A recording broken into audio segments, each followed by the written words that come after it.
Bismillahirrahmanirrahim. Lanjut ke sini, beri dukungan. Ya. Mali laqad khasyitu ala nafsi. Rasulullah setelah mendapatkan peristiwa besar, mendapatkan wahyu pertama kali, maka dia mengatakan kepada Khadijah, "Wahai Khadijah, mali laqad khasyitu ala nafsi." Sesungguhnya apa yang terjadi denganku, aku merasa khawatir atas diriku sendiri. Begitu mendengarkan Rasulullah, kekhawatiran Rasulullah seperti ini, Khadijah kemudian mengatakan, "Kalla absyir wallahi la yuhzikallahu abadan. Fawallahi innaka latasilu rahim wa tasdukul haditha wa tahmilu kalla wa taksibul ma'duma wa takri ad-dhaifa wa tu'inu ala nawaibil haqq." Aku khawatir Khadijah apa yang menimpa diriku.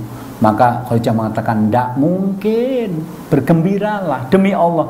Allah tidak akan mencelakakan Anda selama-lamanya. Sesungguhnya Anda adalah orang yang senantiasa menyambung silaturahmi, yang jujur dalam berkata, menolong yang lemah, memberikan kepada orang yang tak punya, dan Anda memuliakan tamu dan membela kebenaran. Jadi istri yang baik itu mendukung suaminya. Aku takut yang menimpaku itu salah. Tidak mungkin, Anda tuh orang baik kok. Itu jangan. Aku takut kalau apa yang menimpaku. Lah kalau betul gimana ya? Itu malah menimbulkan ketakutan berganda gitu, berlebihan.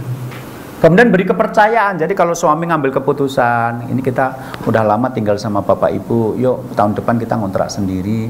Ya udah, bismillah. Jangan mau makan apa, ngontrak sendiri. Sini kan makan sudah ikut sama bapak ibu. Ini kan meskipun bukan tenda bencana alam, tapi kita kan korban bencana alam, belum mandiri, maka makan di sini gratis. Kalau pergi ngontrak nanti jebol bocor gimana? Nggak mendukung, nggak memberi kepercayaan. Akhirnya suaminya terlambat menjadi dewasa. Wong dihalang-halangi terus ketika mengambil keputusan kok. Oke. Selanjutnya adalah menghindari hal kecil. Tadi sudah saya sampaikan, perempuan itu suka ngomong yang kecil-kecil, yang remeh-remeh, yang sepele-sepele, tapi bagi mereka itu mengasyikkan. Lah kalau saya mengatakan kepada bapak-bapak sabar mendengarkan keluhan istri yang sampai detail-detail itu, maka saya juga ngomong pada para ibu, sabar kalau ngomong sama suami yang kira-kira nggak terlalu penting, ya udah diringkas-ringkas aja. Gitu. Kemudian jangan menegur di depan orang lain, karena kalau menegur suami di depan orang lain itu seolah-olah merendahkan kepemimpinannya. Dan kemudian solutif memberikan solusi atau masukan. Jadi dulu pernah Rasulullah itu pada waktu perjanjian Hudaybiyah itu Rasul dengan orang Islam itu sudah mau berangkat naik haji. Ternyata nggak jadi, keputusannya nggak jadi, umat Islam dilarang masuk kota Mekah. Dan kemudian dibuat perjanjian Hudaybiyah. Begitu penandatanganan Hudaybiyah terjadi, kemudian umat Islam balik lagi harusnya. Nah sebelum balik lagi ke kota Madinah, Rasul memberikan perintah kepada para sahabat. Satu, memotong rambut. Yang kedua, menyembelih binatang. Begitu Rasul bicara, ternyata tidak ada satupun sahabat yang melakukan. Kisah ini yang nanti dibawa-bawa orang Syiah untuk mengkafirkan para sahabat karena menolak perintah Rasul. Padahal kalau dalam logika Ahlus Sunnah, ini sahabat saking kecewanya, pikirannya tidak sampai rahasia Allah tentang perjanjian Hudaybiyah itu. Kemudian kalau orang sedang kecewa itu, kalau komputer namanya hang. Nah ketika hang itu dikasih nasihat mungkin nggak masuk. Rasul masuk ke kemah. Di kemah itu, waktu itu yang ikut pergi adalah Ummu Salamah, istri beliau, yang pesaingnya Aisyah tadi.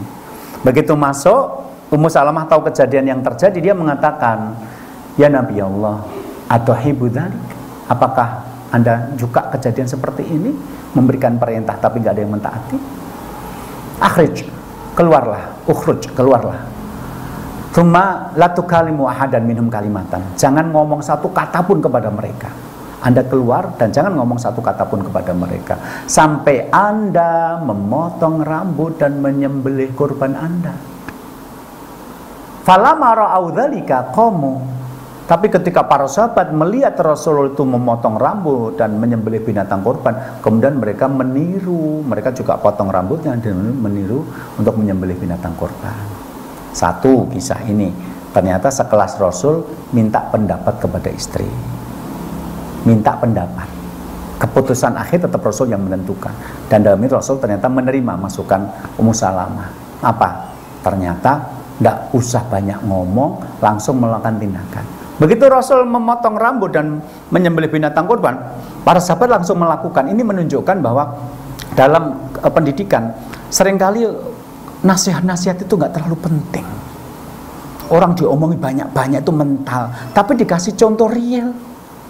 Jadi ketika Rasul mengatakan kamu sembelih binatang kurban, kamu potong rambut, nggak ada yang melakukan karena mereka dalam keadaan sedang kecewa, sedang marah atas perjanjian Hudaybiyah itu. Otak mereka nggak menjangkau bahwa ini perjanjian penting.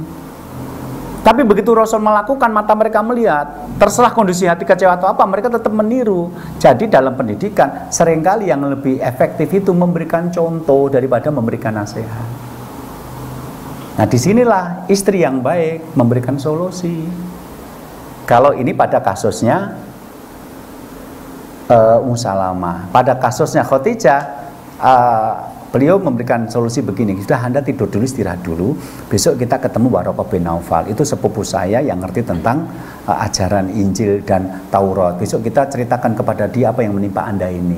Kemudian Khadijah menyilahkan Rasulullah untuk istirahat. Besok betul-betul diajak ke Waraqah bin Naufal, dan Waraqah bin Naufal kan ada amrun azim, ini perkara besar ini. Ada namun sul akbar. Peristiwa ini pernah terjadi pada Musa dulu. Seandainya kamu nanti diusir oleh kaummu dan aku masih hidup, aku akan membantu kamu. Lah, waktu itu Nabi Muhammad itu bingung, bagaimana kok diusir sementara beliau waktu itu disebut sebagai Al-Amin, orang yang paling dipercaya. Jadi nggak membayangkan suatu saat diusir. Maka Rasul bertanya kepada Waraqah, ahum yukhrijuni, mereka nanti ngusir saya. Seolah nggak percaya gitu loh. Wong sekarang itu tokoh yang ditokohkan, orang yang diterima, diberi gelar Al-Amin, yang bisa dipercaya kok. Kemudian Waraqah bin Naufal menjawab, tidak ada seorang manusia yang membawa kenabian sebesar kamu kecuali pasti akan diusir. Kalau nanti itu terjadi dan aku masih hidup, aku akan menolong kamu. Kalimat ini menunjukkan Waraqah itu masuk Islam. Gitu. Jadi Waraqah sudah memprediksi kamu nanti akan diusir. Karena apa yang kamu buat itu besar, nanti besar. Ini pernah terjadi pada Musa dulu.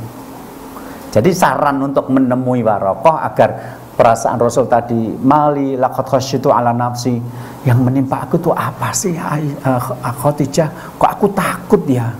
Kemudian Khadijah mengatakan, enggak mungkin Allah akan mesatkan Anda orang baik itu tadi. Itu Rasul mengatakan laqad khasyitu ala nafsi, aku takut apa yang menimpa diriku ini. Dalam keadaan takut itu Khadijah kemudian menenangkan, enggak mungkin Anda kok disesatkan, lo enggak mungkin, Anda orang baik, nyambung silaturahmi, menolong orang yang membutuhkan, bla bla bla bla. Jadi istri itu memberi dukungan, menghadapi dengan kelemah lembutan, kemudian memberikan solusi. Jangan malah panik, malah jadi kompor beleduk gitu loh. Itu kalau Salman Rushdie kan menyebut yang datang kepada Muhammad itu setan, maka disebut dengan ayat-ayat setan. Itu bukan firman Allah, itu ayat setan. Versi Salman Rushdie, makanya dulu dihukum mati toh. Fatwa hukum mati gitu loh. Wallah. Nah, jadi kisah-kisah kita ngambil langsung dari kisah keluarga Rasul dan para sahabat. Udah ketemu kok bagaimana sikap-sikap istri menghadapi suami dalam kondisi-kondisi yang seperti tadi kita ceritakan. Coba bapak-bapak sekarang memiliki istri yang seperti itu, apa nggak suka gitu loh. Nek bapak pengen sedang tidak ngomong ya tidak maksa. Aku tuh istrimu, ngomong ke aku. Aku tuh kok anggap apa, nggak ada. Begitu ngomong, aku punya utang 2 miliar, malah pingsan istrinya gitu loh. Makanya tidak saya kasih tahu tuh karena kamu nanti paling pingsan gitu loh. شكرا يا ربي شكرا هديت قلبي شكرا